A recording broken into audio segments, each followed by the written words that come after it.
Welcome to Truth Telling with Elizabeth D'Alto, the show dedicated to focusing on the truth that is always evolving within us and around us, where we explore the potentiality of truth as a highly esteemed value at a time in history when most people have more on their plates than any one human should. This podcast aims to cut through the noise, the ignorance, and the complexity of 21st century living by exploring the truths of a diverse range of incredible voices. From authors, artists, creatives, and educators to activists, speakers, and those in various scientific and esoteric fields, our guests hail from cultures and countries all over the world. On Mondays, we post interviews, and on Sundays, we post sermons, which are more personal and revolve around whatever I'm musing on that week. No episode of this show is meant for everyone, and every episode is meant for whoever needs it on the right day at the right time, and you never know when that might be for you. Not all guest views will reflect my own, and that's intentional.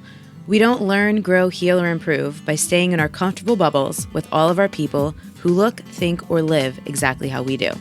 In this show, you'll get the full range.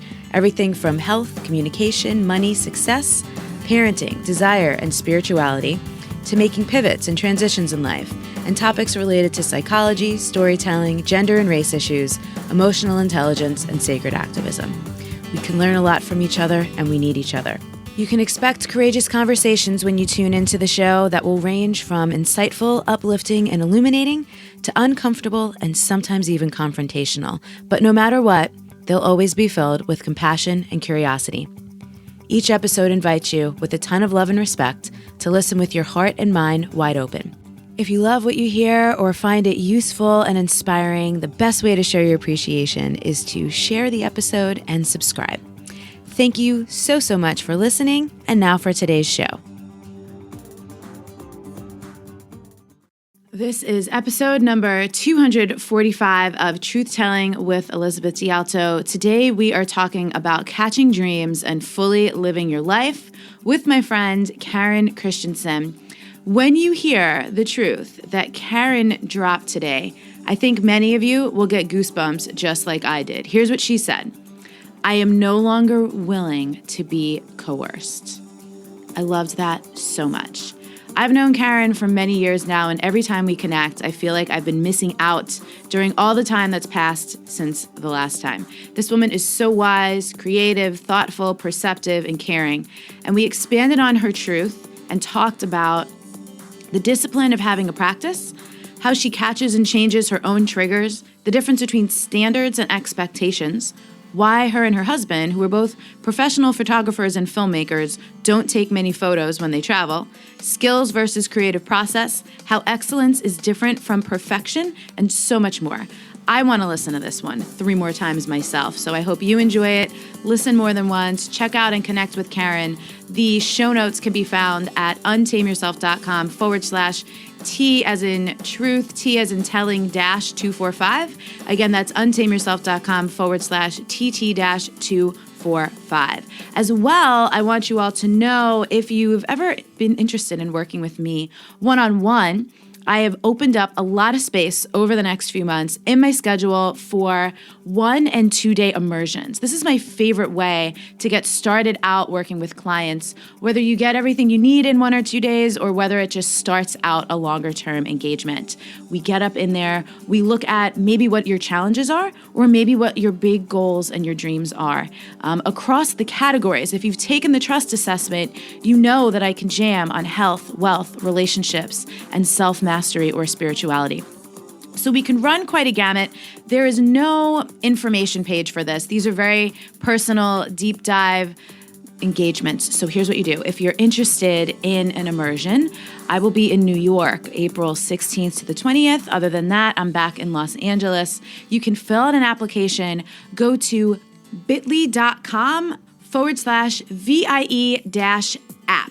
I'll say that again. It's bit.ly, bit.ly.com/V as in Veronica, I, E as in Elizabeth, dash APP, as in the abbreviation for application. It's a pretty in-depth application, so give yourself at least 10 minutes to fill it out.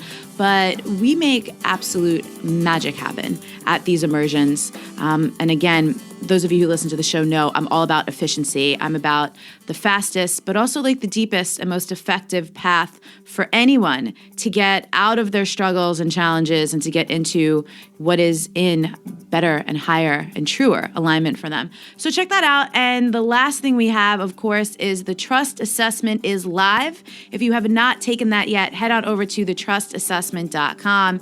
It is in beta right now, so we're still going to be tweaking and refining over the next few months. But we've been getting some really awesome messages from people who've been taking it and having all kinds of realizations about themselves and what's going on in their worlds and what's going on in their life, giving them some focus and clarity for what to work on. So lots of exciting stuff happening. Let's get into today's show.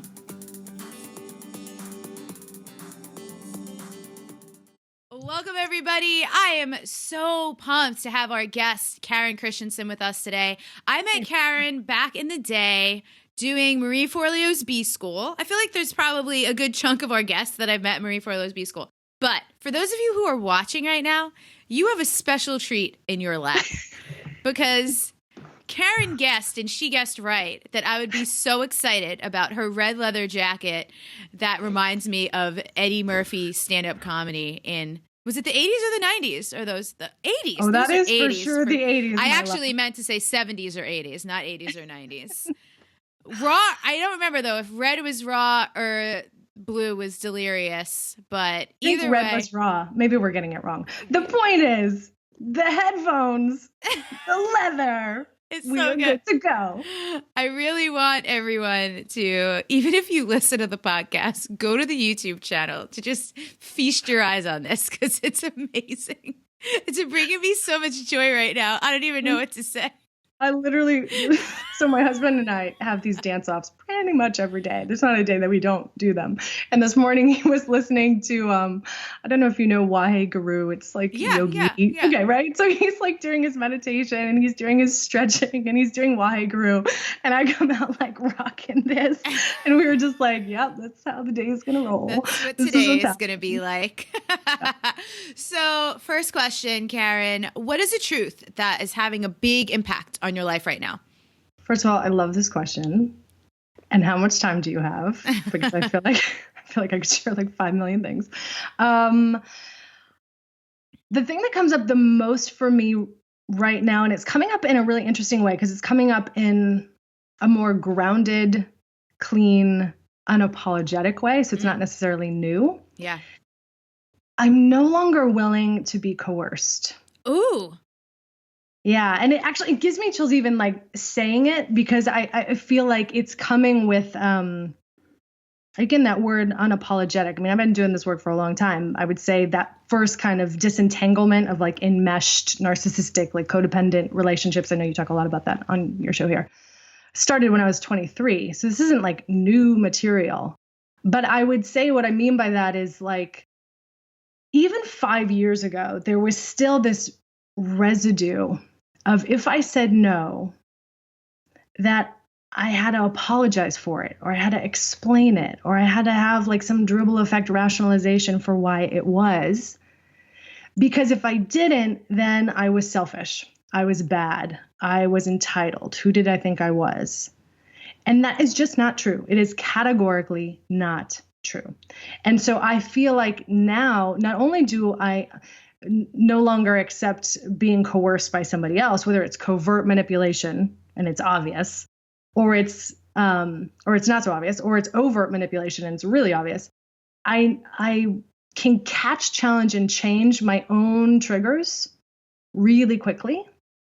If I'm getting hooked into guilt, if I'm getting hooked into shame, if I'm getting hooked into regret or fear or frustration or defeat. And I, for a long time, have known how to navigate that and be in dance with that for myself. And I, for a long time, been able to observe it in others and sort of love, honor, and accept, okay, that's what's happening for them. They're flooded and they're having their experience, and that's okay. But I, even just 5 years ago, still felt omnipotently responsible for that behavior of theirs or that outcome.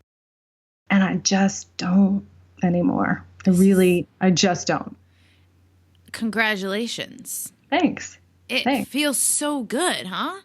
It feels so clean. I mean, it really feels, it feels really clean. I like that description, clean, because after a couple of places where I've lived and communities that I've been part of in the last several years, that is a way that I came to also describe the energy of things. Clean. Mm-hmm. It's clean or it's not clean. And the opposite of clean isn't necessarily dirty. It's just not clean, right? Where it's there's just like messy. There's messiness, like you used the word enmeshment earlier, or there's something like it can feel like you've been slimed. Feels like residue, all these other words that you used, all of that is the definition of not clean. Yeah. Yeah. And it makes life very simple, very straightforward. And I think, some of it comes with age, certainly, but I think some of it also comes just with the discipline of the practice. Yeah. The discipline of tolerating what it feels like to not be liked, to not be the one that's going to fly in and save the day when someone else is having what feels to them like an urgent crisis. Yeah. So to have that amount of spaciousness and respect for your own time and your own needs and your own desires. And by no means am I suggesting that I only say yes to things that feel great and I only do things that I want. It's not that. There are lots of times where I say yes to things that I'm like, wow, okay, this is something I'm doing because it's the right thing to do. It's not necessarily in my pleasure. It's not necessarily the most convenient thing for me right now, but it's the right thing to do. And I think there's a discernment there that gets lost when people are first trying on for size, the whole get on the no train thing. They are acting entitled. They are acting self-centered. That's not what I'm describing. What I'm describing is I know who and whose I am. I know what I am made for and made of. I know where I'm going. I know why it matters to me. And I know how I want to give of my time. And that lets things be really genuine. Yeah. And when things are really genuine, they can be really generous, right? Because I'm at an intersection of choice. Nothing's happening to me. I'm not indebted to someone. I'm not being obligated or, again, coerced or manipulated, either by my own stories or by someone else's. That just allows me to be really, the generous word is the word that keeps coming back. Yeah, I wrote that down. When things are really genuine, they can be really generous. Yeah. I love that so much. It comes back to this thing. I don't remember if we talked about this when you interviewed me not that long ago, that, Brene Brown says that the most boundaried people she knows are the most generous and the most compassionate. Yeah, I think we did talk about it. And it gives me chills even hearing you say it again. And that's not a new conversation, but it's a conversation that obviously resonates with me on such a deep level because it was such a life lesson for me for so many years. Yeah. This indoctrinated, conditioned story, this internalized message that you don't have the right to have a need. You don't have the right to have a desire. You don't have the right to have your own requirements for what it means to be in relationship with me. Yeah. And it's really an unlearning. It's a total unlearning. And, this is a place where I've been taking this because I love this so much and it's such a deep practice of my own. I've been taking this onto social media as well. Even on my post, at the end of my post, I've been saying standard EPD disclaimer, play nice in the comments. If you're rude to me or rude to anyone else, you'll be deleted and probably even blocked. It's just setting the tone because I was looking at where in my life am I still having interactions with people that I don't want to have, or am I still having to navigate experiences that I don't want to navigate, and fairly often it's social media. Now, we've rebranded. This is Truth Telling with Elizabeth DiAlto, as well as in the last year, I've been just talking about a lot more relevant, important, but also highly charged topics on the show, in my work, on social media. And there will be days when I want to really talk about something, but I can't because I don't have the space to hold for it. And I'm unwilling to post something that's loaded and then go be away from my computer for 8 hours and risk that someone might say something and someone else might be an asshole to them, in my house, which would be my Facebook profile or my page. You know what I mean? Like, that's not going to happen on my watch, but I can't be on watch 24/7. So even taking this into and preemptively, you know, just setting the tone and setting standards with people and letting them know. And that's not popular either. I love what you just said. That word standards keeps coming up. I just did an interview of, I don't know, it was a few months ago, it just aired. And we were talking about the difference between standards and expectations. Yeah. And, you know, I look at you as somebody who's always been really clean and really clear in that way. In sort of like, hey, if you want to play here, here's how that works. Like, you are more than welcome. Here's how it works. And the fact that you are even recognizing within your own experience of that, hey, there's a next level of how I want to show up in the world. There's a next level of the container that I want to create. And how do I do that without being on it 24/7? Yeah. And I think that's something people are dealing with in so many different areas.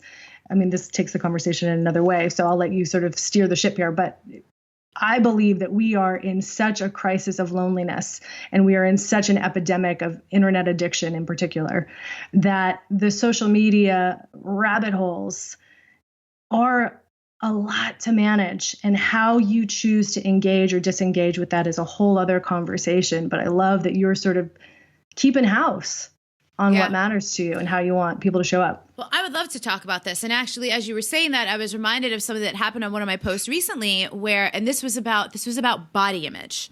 And it was a loaded conversation in the sense of that people were sharing experiences. People were also talking about eating disorder stuff, which I'm not super familiar with. So like there was potential for harmful conversation and exchanges. And someone had offered, she's like, oh, I wrote an article about this. And I said, cool, I'd love to read it. DM me. And I specifically asked her to send me a direct message because it was a Sunday and I was literally going to be on my way out the door. And I didn't know what it was going to be. I didn't know what she was going to post. And so I was like, send it to me privately. And she posted it on the thread. So I deleted it. And then she posted it again. So I deleted it again. And I sent her a private message. I said, hey, I asked you to DM it to me intentionally.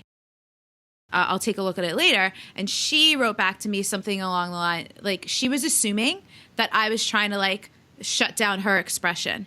And when I responded to her, I was just like, hey, I'm confused here. I just actually, I told her, I'm like, I was going to be away from the computer, wasn't sure what it was going to be about, you know, really wasn't going to be available to hold the space.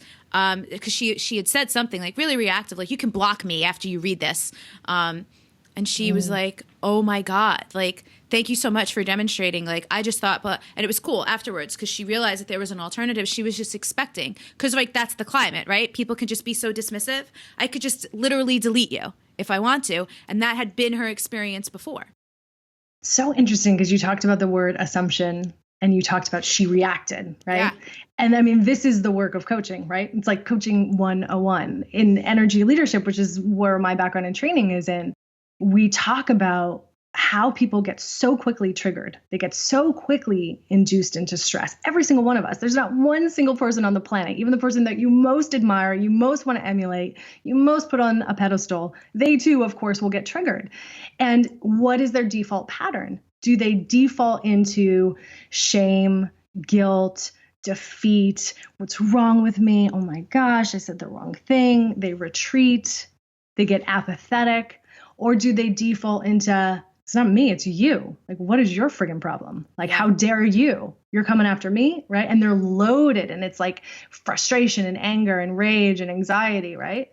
And not being able to recognize, oh, I'm having a moment here. Like, I'm triggered, I'm flooded, and that quick response. And when we take that, which is happening all the time to all of us, all the time, and you put it in the container of social media, and you put it in what's happened this past year, given our landscape as a country and politically and socially and everything that's going on, people are so reactionary, so heated, so induced into stress that everybody, I believe, is just ping-ponging off of each other. Yeah. One person's defaulting into shame, guilt, retreat. Oh God, I said the wrong thing. Oh, what am I going to do? Shut down. The other person's triggering into, how dare you? Who do you think you are? and they're literally ricocheting off of one another. Yeah. So now more than ever, what you're talking about being able to have boundaries, being able to set guidelines, being able to respect a space and hold a space and be mindful of how others are welcome or not welcome to engage in that space is so, so important. And it comes back to what you were saying earlier about being generous, right? Like one of the other things Brene Brown talks about is making generous assumptions. I made the generous assumption that she totally misread my thing. And so I took a moment to just clarify and then let her do whatever she wanted to do with it. This is also really interesting, I think, of all the time how there's not inflection. So there's that Anais Nin quote, we don't see things as they are, we see things as we are. It's like the social media version of it is we don't hear things as they are intended. We read them as we are primed to receive it in that moment in the context of whatever the hell else was going on during our day. Absolutely. And you think about it. You think about how inundated people are. And I have totally extracted myself from all of this, right? So I have all my notifications turned off. I don't do texting. I really don't do email at all, right? We obviously do client customer care, that kind of stuff. But I am not really engaged in any of that stuff because there is so much of it. B, I feel like it is the biggest time suck. There is no return on that investment. And exactly what you're saying, things are so misinterpreted. I would rather be able to have a conversation where someone can hear my tone, they can hear my intention, and vice versa, and not have things misconstrued that way. Yeah. And I think this is one of my, this is probably, I'm going to go ahead and call this is one of my spiritual practices right now, is being able to convey kindness, generosity, care, and compassion in written word when I do happen to be in an exchange like that with people. It's really because I can feel it. Obviously, I'm very energetically sensitive. So there will be sometimes people will leave a comment on something and I know that they are primed. They're ready to be defensive. Sometimes they've explained themselves, like you were saying earlier, not even explaining anywhere. Sometimes they'll be like, I hope this is okay to write here. And I'm like, yeah, of course it is. This is like, you're always welcome. I don't need to agree with people. And then there will be like this relief response, like, oh, thank God. And it's always based on something that had already happened somewhere else. Yeah. So it's so that fun. Conditioning. Yeah. It's fun to be able to play there though and be like, can I still create the same experience someone would have if they were with me in person and they could see me and hear me and feel me in the written word? It's more challenging. So it's a fun practice. And not that I have all that much of an opportunity to do it, but when I do, I find it fun. And what I love is that you talk about it in real time, right? So you're talking about it here. You're sharing that you're in practice on that here. Yeah. And that again diffuses that tension and it gives everybody the nod of like, hey, we're all in dance with something. We're all in practice of something. This is what I'm trying to emphasize right now. Yeah. Yeah. And then hopefully anyone listening can go, I wonder when was the last time I just assumed someone was being a jerk to me on Facebook or on wherever. And I love that you've created space for yourself by not being on as much. I'm like constantly in pursuit of that. Interesting. So tell me more about that. No, you tell me more about how you are doing it. I love it. I know that was totally when you get two podcasters and they're like, oh, tell me. And I'm like, no. That was amazing. Tell me. I actually love that you did that. It's so funny. I actually set the intention for myself before we got on. I was like, now remember, you're not asking the question. It's okay. You totally can. For me personally, it's so interesting. I value my offline life so much. Yeah. My dearest and nearest friends are not in personal professional development. I have dear friends that are therapists, analysts. So I guess you could call that similarly. But, they are journalists, they're actors, they're musicians, they're composers, they're interior designers, they're writers, they're women in tech, they're lawyers. So that whole world to me is so rich and so fulfilling. I don't need to document it. I don't need to publicize it. I don't need to like take a selfie every time I'm having like an incredible life-giving moment. And in fact, there's like science and research that says every time we document a concert, like, how many times have you been to a concert and you're seeing all of these people with their phones recording the concert. Scientifically, your brain actually doesn't record the memory when you do that. Right? So your brain is not actually recording that memory. You're not having a sensory experience of that memory. And I guess, for me, I'm just not willing to give that up. And the few times where I've danced in that arena, where I've tried to do that more, I've robbed myself of so much presence. It comes up for Tim and I a lot when we travel. We travel a lot together. And we both are photographers. We're both filmmakers. So we certainly could document the heck out of it. And we could document it to make it really, really beautiful, right? I mean, I could technically, just by skill, I could be one of those like lifestyle travel bloggers. Yeah. But then I would miss the experience of being with my hubby, like actually doing the thing. And even just the few photos that we sometimes take, his threshold will be like, and I'm done. Yeah. Right? So like he even has less of a threshold than I do. And it's interesting too, because, and again, I don't know if you want this conversation to go this direction, but even just from a business standpoint, from a marketing standpoint, my best relationship building is offline. Yeah. The way that I've gotten sponsors, the way that I've booked venues, the way that I sell out events, it's in person, like back to basics, talking to people, inviting people, hosting people, curating people. I don't need to have a sales funnel to do that. Yeah. I don't need to do Facebook and Instagram ads to do that. Now, do I miss out on some of the other because I haven't yet had the capacity to hire content creators and digital marketing strategists to do a lot of that? Sure. And that's something that I need to look at, right? But in terms of just my energy and my joy, I feel like I get to have a private life. I feel like I get to have really silly, really sincere, meaningful memories, experiences that I'm not capturing simultaneously. I love it so much. So at the time of recording this, it's actually February 13th. Valentine's Day is tomorrow. And that will mark a year ago on Valentine's Day, I left for my 5 weeks of traveling in Europe by myself. I remember when you did that. And what I did during that time, I used it as a creative writing exercise. I posted one picture a day and I wrote something. But other than that, those one pictures, I took very few on that trip. And that was one of my intentions. Everything you just said, I'm like, I'm going to be on this trip. I'm not going to be taking freaking pictures of it. You know? Like I take a lot of pictures. I go to the beach almost every single morning here in Malibu. Like I take a lot of pictures here because I'm in it every single day. But like everything that I post, you can bet that there's like a million things that I'm not posting.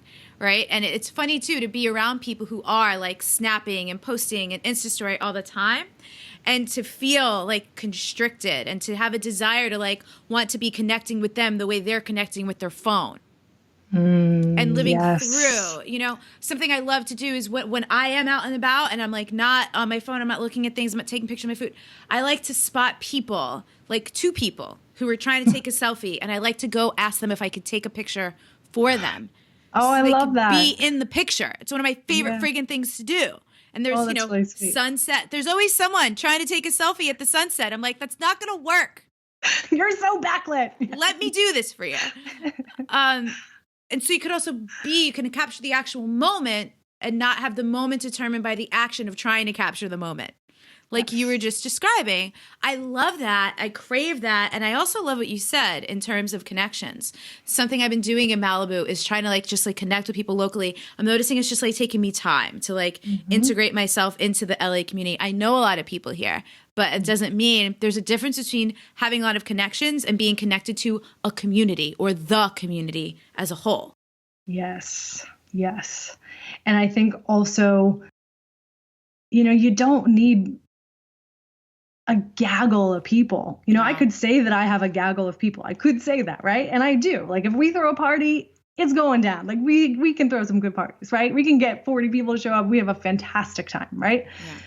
But the people that I talk to on a daily, weekly, bi-weekly basis, like my people, it's a core of 3, 4 that I can be so radically honest with, that I can be the worst version of myself and they see me for myself, right? Yeah. That we can be so silly and so sincere that like I would trust them with my life, that I don't have to like try to impress them. I don't have to try to cover for them. I don't have to try to like be anything other than like what is. That is a rare and beautiful thing. And that takes time to cultivate and Mm-hmm. presence and attention and energy and not being on your phone. Yeah. Yeah. And it's interesting because like there is something to be said too, I'm sure, for those who are engaging with large audiences and building large audiences. I'm sure you get tremendous joy out of doing that, doing Instagram stories. I mean, I'm sure that there is a relationship that is real and true there, right? So it's certainly not to knock that. And again, like I never want to ever say never, because if I grow my team where I then have more capacity to hire internal people that can be those digital marketing strategists for me and those content creators in that way for me, sure, of course, maybe I would do more of that.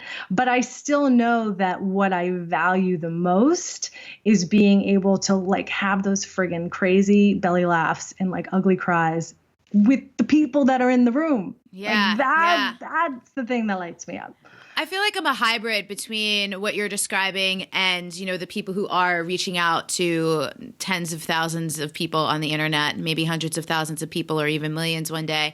And what I do enjoy about it is people are so great. Like they're so smart, they're so funny, and they care so much. Like it never ceases to amaze me how much people care. Like I'm doing this medical medium cleanse right now and posted about my cleanse on my Insta stories, mainly for my own accountability. And people are like sending me notes. People are encouraging me. People are laughing along with my dumb happenings, like blending red onion into my salad dressing and like my face wanting to melt right off with every bite.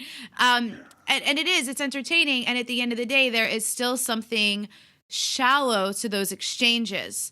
Everything is like paradox. Everything exists on a spectrum. There's like, Absolutely. It's shallow, but it's also meaningful. Yeah. I think it's having the juxtaposition and the balance of both. Yeah. Right. Yeah. Yeah. I think if that's the only place that you're in interaction, right. In some ways it can be so one directional, right? So you feel all this like adoration and all of this attention, right? But are you really relating? Right. Because everything is relationships. Everything is relationships. And there's different environments for creating different relationships. So I think you have totally nailed it because you have the balance of both, right? Yeah, super interesting. What's up, beloved listeners? Quick break in the show to remind you that the trust assessment is alive, it is kicking, it is out in the world. And if you have not taken it yet, what exactly are you waiting for, friend? It's over at thetrustassessment.com. We've been receiving amazing feedback from the people who have been taking it since we put it out. And what's really cool is whether your trust in yourself is low, whether it's, medium, mid-level, so-so, or whether you have a lot of trust in yourself. In the reports that are associated with the assessment, you also get to learn a lot about how to apply trust in your life, the specific context for trust in the different areas of your life. There's a lot of information there from my many, many years of study, practice, observation, and experimentation with myself, with students, and with clients. So it's super useful. The resources beyond the free report are super inexpensive. There's an advanced report, there's a workshop. I have a bunch of workshops coming up in March and April. So if this is something that you're curious about, you want to know more about, whether you want to see how you could apply it in your own life, or maybe you have your own clients or your own people in your life. Maybe it's your children and you want to be showing them at an earlier start than you got how to trust themselves. There's some really useful and really valuable information for you within all of the resources that come after you complete that assessment. It takes about 5 minutes, so you need a little bit of time, and it's totally worth it. So again, head on over to thetrustassessment.com. Thank you so much for checking that out. If you love it and you want to share it with your people, we greatly appreciate that as well. And back to the show. So I want to pivot a little bit because you are someone whose ability to create, and like you were saying, photographer, filmmaker, so many of your friends are in all these different creative industries. Like that's what I think of when I think of you. I just think of this like prolific creative. Thank you. And I even remember many years ago what year was it? It was 2013 because I was watching it in my apartment in Laguna Beach. You had worked on the documentary for Diana Nyad, right? Yeah. The Other Shore. And so I was like, how do you make a documentary? Like the idea of creating a documentary and like working on I was like, it felt so massive and so overwhelming to me. I'm like, this is unbelievable. So tell us about, and we were talking about this before I hit record on the interview.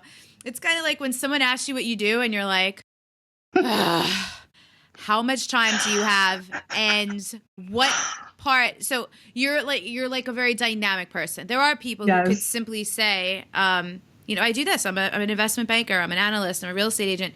And there's nothing wrong with that. Like, I just want to say that for people listening. I'm not putting anything on a pedestal over anything else. I personally am always super fascinated by people who are very multifaceted and multidimensional in their professional pursuits. All humans are dynamic and multifaceted, but in your professional pursuits, because it's a lot of different things.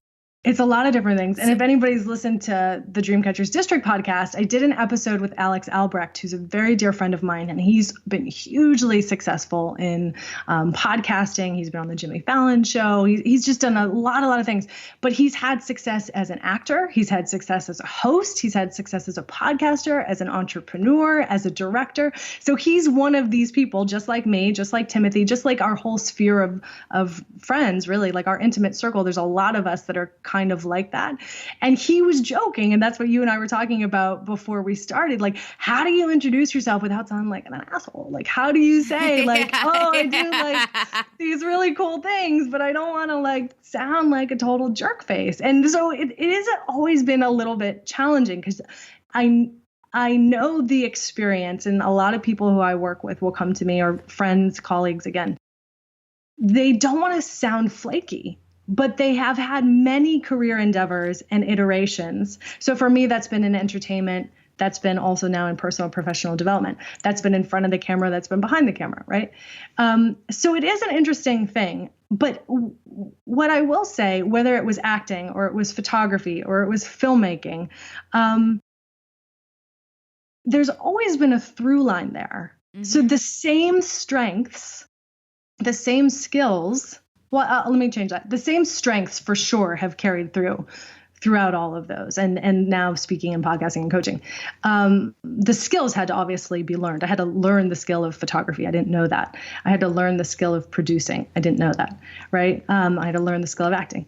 But I think you and I talked about it on our episode that I did with you, which is I don't think of myself as a content creator. Right. And when you and I first met, which I think was back maybe in 2011, probably through Rich Happy and Hot Live, I had a lot of shame about that. I thought like, oh, well, there's something wrong with me. Like I need to be a blogger, or I need to like have an opt-in and a big banana. And like, I was the so big banana. I forgot it was.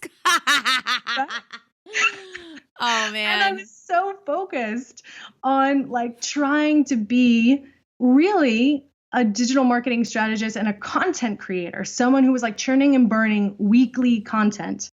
And now I do that through the podcast, but I will tell you that is not actually my sweet spot, and it's not actually my strength. And as you were talking about, like working on a film, you're working on a project for a year or more. You know, the other short we worked on for years because the swim was happening many, many years, right? So we were getting to go to Cuba, but many times, right? Before she actually nailed the swim and we actually had the film finally sold to Showtime, and then we're premiering at South by Southwest. So that was like a long project. The marketing piece of that journey happens after you've been in the field cultivating the story, curating the story, after you've then been in edit for 6 months, 7 months, 8 months, crafting, okay, well, now we have all of this footage, hundreds and hundreds and hundreds of hours of it. How do we tell this story? What is the story actually? And then you go into marketing, and you do that with a whole other distribution team. So it's such a longer process, right?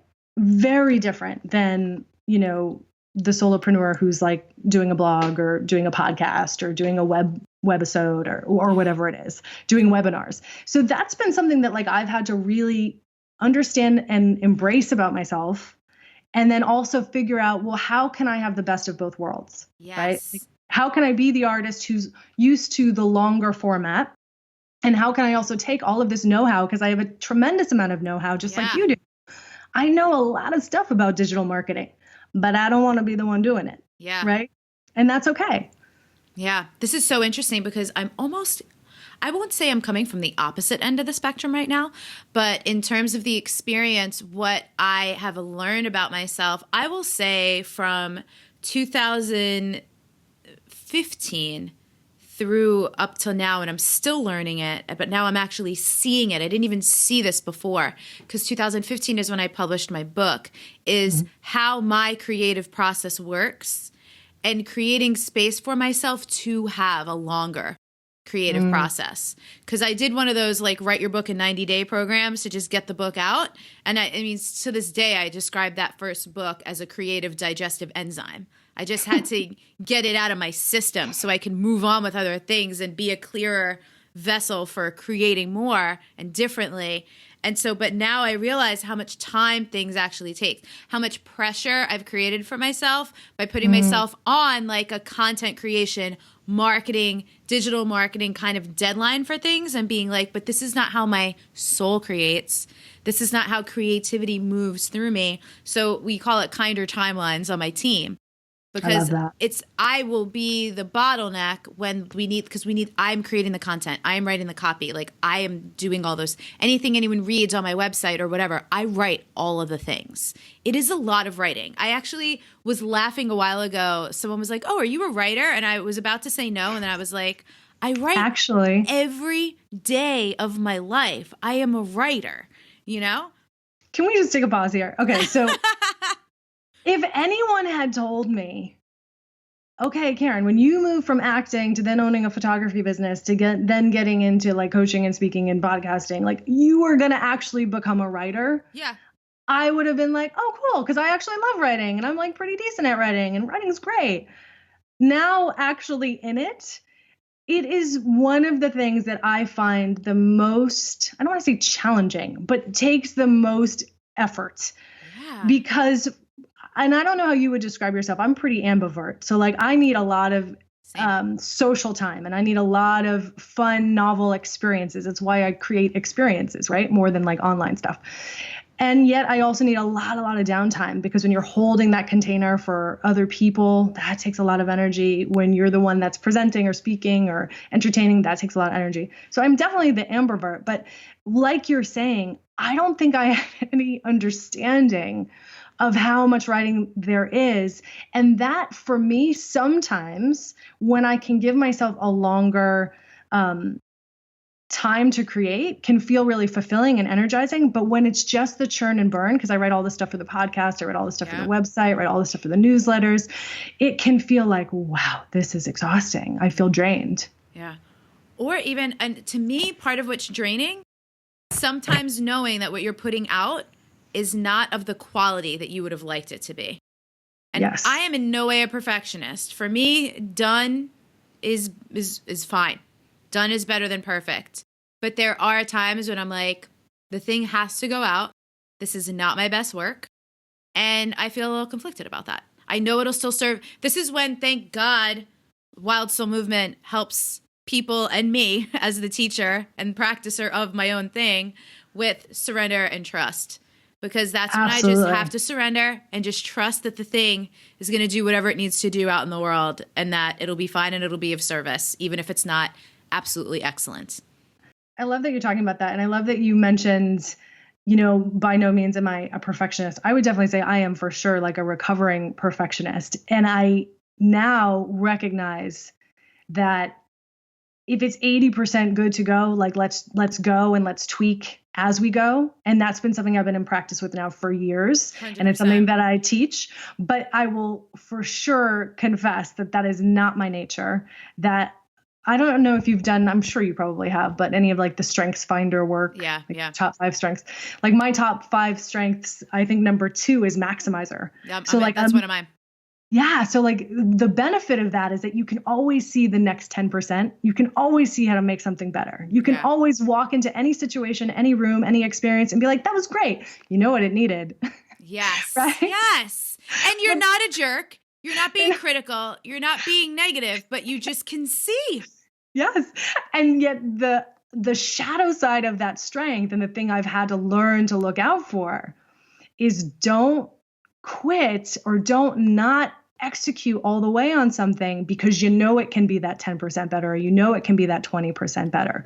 So again, when we talk about the difference between like a long form creative project like filmmaking or like writing a book in a different sort of way than the way that you did the first book, let's say, versus like content creation like a podcast, there just has to be an understanding of what each is, and an acceptance and an embracing, okay, so for this format, this is what's required to turn this around.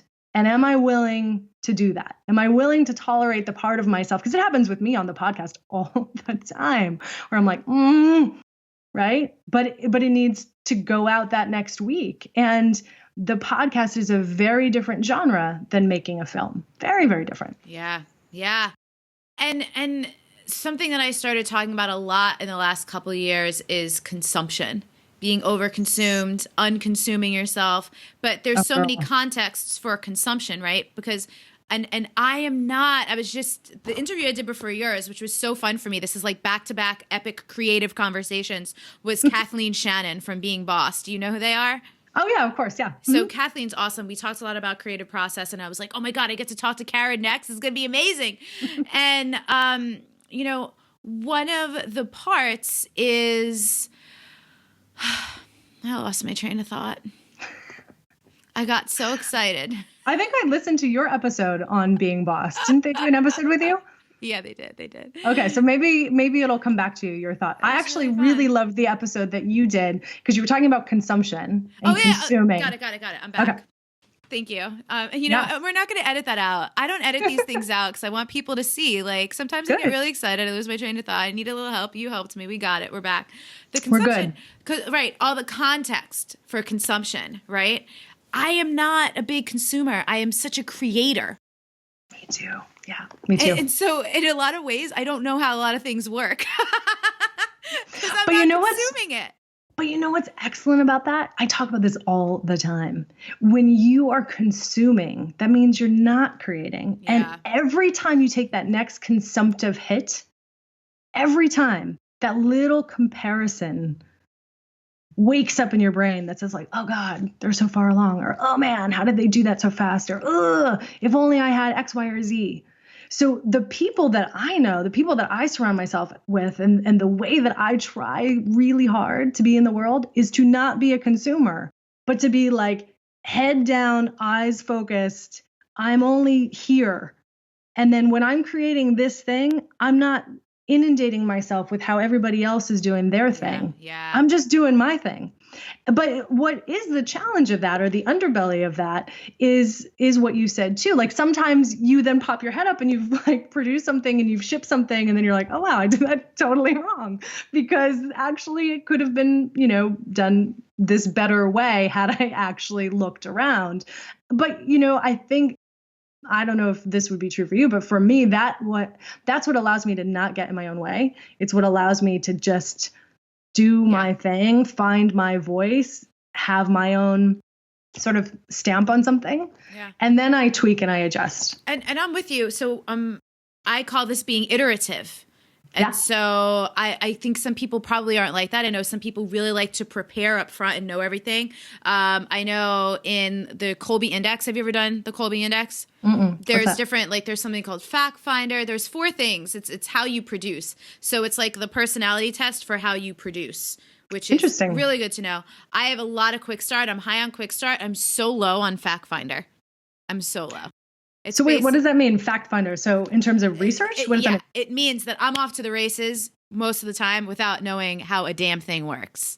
And I'm going to figure it out as I'm going. It means I was the kid who would get the new Nintendo game and just want to like rip into it and figure it out. I wouldn't even read the instructions. I would like die twice just figuring out what the buttons do. Yeah. You know I bet you're also like me and like a lot of people that I just tend to surround myself with. I bet you're one of the first people to go first. Always. Yeah.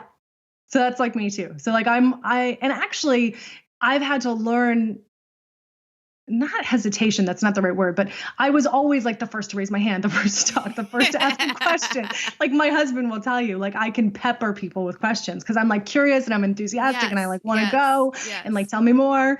And I've had to learn in my old age to like slow my roll and just like breathe and just like let something kind of naturally happen without my having to like be the first to like charge out there. There's a really amazing, I'm thinking of this in context of like group discussions or masterminds where can I get a volunteer or whatever? And how many times like no one wants to go and I'm like, whatever, I'll go because I'm not afraid. Like I'm not afraid to fail. I'm not afraid to look stupid. However, I would then notice later feeling a little resentful that people who went further down had, in my perception, a richer experience because they got to draw from a couple of people who had gone before them. Their perspective was greater. And so whether people were waiting out of fear or out of patience or because they wanted to glean a little more perspective or get some context or information, I have learned that I am willing to go first, but it is not always the most beneficial choice. And actually, if we were to pivot the conversation to just acknowledging like unearned privilege, unearned white privilege, I also recognize, and I first started to learn this when I was like in my early 20s in college, when I was opting into certain classes, opting into Black feminist thought, opting into Chicano American studies, opting into like women in the media type classes. Like, part of that willingness to go first is also because like the way that we as women of unearned privilege have been able to show up in the world and just like have a voice and like my opinion matters. Yes. And in those settings, very quickly, I realized, oh, this is where I need to shut up and listen. Yes. My job, my responsibility, my role is to listen, is to learn, is to pass the mic. Yep. And I feel like that is becoming more and more and more and more true when you look at this past year. And there's a lot of very well-intentioned women, particularly a lot of very well-intentioned Western women, Western white women that are trying to join the conversation, that are trying to like be like, I'm one of the good ones. I don't think that. I don't do that, but it's misguided. Yeah. Because where they would be better off would be to listen. Where they would be better off is to self-educate. Where they would be better off is to surround themselves in causes that matter and to become a student of those causes that matter and to give the platform to someone else. I appreciate you making this point so much and guiding the conversation here because for anyone listening who feels like compelled to like speak up and educate yourself and whatever, one of the things that I noticed in my experience, so in that kind of context, it was my nature not to go first, but to educate first. Mm-hmm. And then there are posts like your silence means you're complicit. And I'm like, what if my silence means I'm not going to just run my mouth and appear to be with it? What if I'm not willing to say something until I know I could say something of value that maybe could actually help some people? And that was the ego wanted to be like, I was supposed to say something. And I even noticed now, like speaking of social media from earlier, to loop that back in, there are certain days when something is happening and I'm like, I should really say something about this. Mm-hmm. And whenever I feel like I should, I instantly question that. Why do I feel like I should? Do I actually have something meaningful to say? Just yesterday was a great example. The portraits of Barack and Michelle were going around and so many people were posting and I'm like, I don't have anything to contribute to this conversation. I am not going to say anything, versus a couple weeks ago at this point, maybe it was only like a week or so ago. Time is weird. It was the anniversary of it was his birthday or the anniversary of Trayvon Martin's death. They're very close in dates to each other. Yes. And I think it was his birthday. And I did post something about that because I did have something to contribute. And I was glad that I made that post. And it felt, the difference was instead of coming from my head going, I feel like I should say something, I couldn't not say something. Yes. And that's what I've learned to use as my discernment. Yeah, because it's integrous. It's not because the ego has a fear of missing out, of not being one of the good ones, of not waving the flag of like, hey, look, I'm on your side, right? Where you're then centering the experience around your own white guilt, right? But instead, you're dropping in and you're discerning and you're having integrity with yourself and you're saying, hey, no, I actually have a reflection about something of this conversation that I think maybe could be of value. And I think particularly now when there is so much going on, there is so much, I don't want to say noise, because there is so much noise, and then there is so much like absolutely necessary conversation that is happening. We really need to be aware and be mindful of how we are going to engage in those conversations and where our blind spots are and where we are of best use. And there are lots of times where I have been around some of these sort of intellectual conversations now for 15 years. But again, it was because I chose to opt in, and that is systemically wrong. The fact that we live in a culture where you have to have the access to go to higher education, and then you have to have your own sort of desire and interest to opt into one of these elective courses is systemically wrong. Like that should have been basic education from kindergarten to elementary school to secondary education. It was not. And by the grace of God, like I had an interest in those conversations. And thankfully I had enough self-awareness to recognize, oh, I need to be the person who's now quiet, who's now listening, who's now informing myself. And, that is similarly very, very true now. But my ego, of course, could want to like chime into all of those conversations, because now that language is more of like the common pop culture, it seems like, as of this past year. White women all of a sudden are very familiar with some of these terms, right? And so they're wanting to get involved in that conversation. And again, not to say that they shouldn't. We should. We need to. We all need to, however you feel called to, right? But I do think that it takes a tremendous amount of check-in, just like what you're saying. Am I doing this because I want to have the validation? Am I doing this because I'm actually contributing in some way?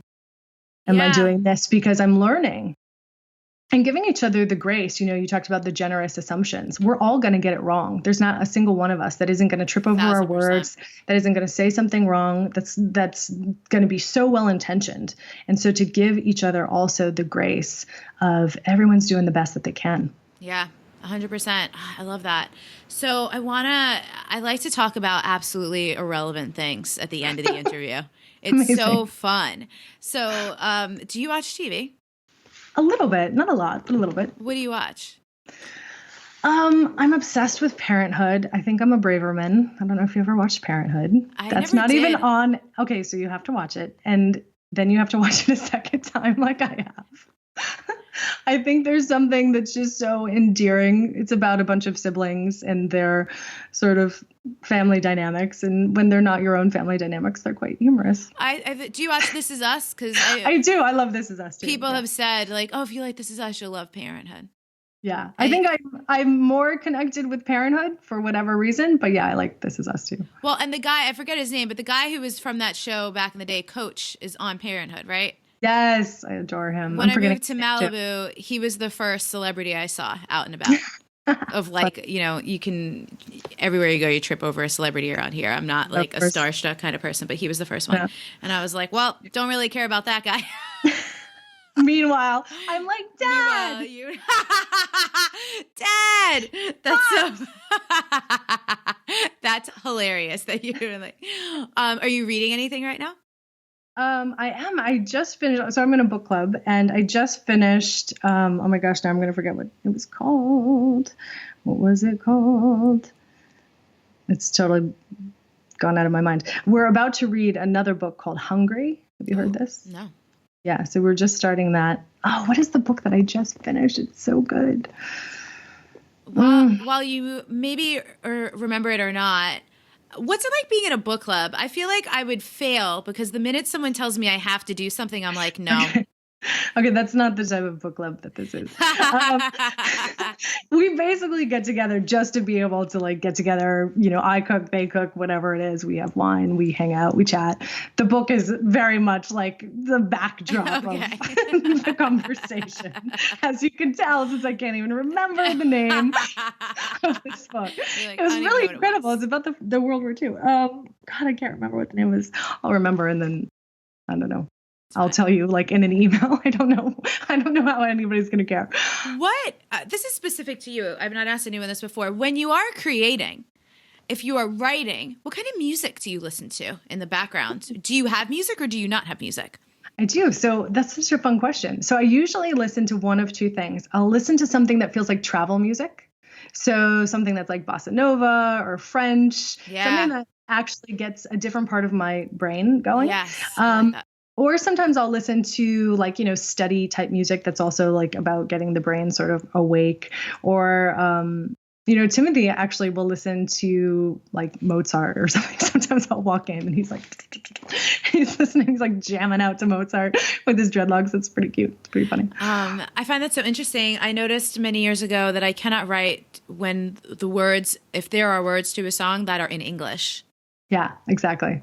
And once I'm familiar with the words that are not in English, I can't listen to that anymore either. Yeah. I think that's probably why I listen to something that's in another language, because it lets my brain just kind of trip out. Yep, 100% an instrumental. Well, Karen, what is your website? Tell the people. So people can find me at dreamcatchersdistrict.com, and you can find the podcast, which is also Dreamcatchers District. Your episode's going to be coming up very soon, so they can check that out as well. And then Instagram, Dreamcatchers District, there too. So easy to find you, and you are so great. What people can probably tell my energy is different when I get to have conversations with people around the things that I'm also super passionate and enthusiastic about. And this was certainly one of those things. I really appreciate like your depth, your awareness, your knowledge, your deep practice, like everything that comes through, your ability to connect dots and put things together. I'm about like mapping and patterning and layering. And I feel like you were doing that a lot. And we probably could have had like a Tim Ferriss style 3-hour podcast episode here today. So thank you so much. And I really need to make some time to come visit you and spend more time with you in real life. So come and do it. Happen too. All right. Synthesis is like my jam. So yeah, come hang. Everyone, this is episode synthesis. There's even a word for it. Everyone, this is episode number 245. So if you also loved Karen, and if you want to go see, remember I told you in the beginning, you got to go see this red leather jacket. Just go to YouTube and find it. Go to untameyourself.com/T as in truth, T as in telling -245. That's where the show notes will be. We'll put links to anything that we mentioned here that might be extra interesting or exciting for you. And I'm sure we'll have Karen back another time so we can have even more fun conversations. So thank you again. To. I'll talk to you later. Good to see you, honey. Bye. And when my dad passed away from cancer, I started becoming obsessed with the health side of things. And that kind of led me down this path of like becoming a nutritionist, like learning every single nutritional science fact there is to know. And then realizing that I had developed another breed of my addiction, which was basically just like becoming obsessed with clean eating and health. And I was vegan and gluten-free and sugar-free and everything free. And to the point where I was like, okay, I'm running out of things that I can eat now. And so it was then that I realized that, okay, nutrition isn't the answer here, because I still don't love myself. I'm still in this war with myself. So finding all the nutrition information out didn't help me.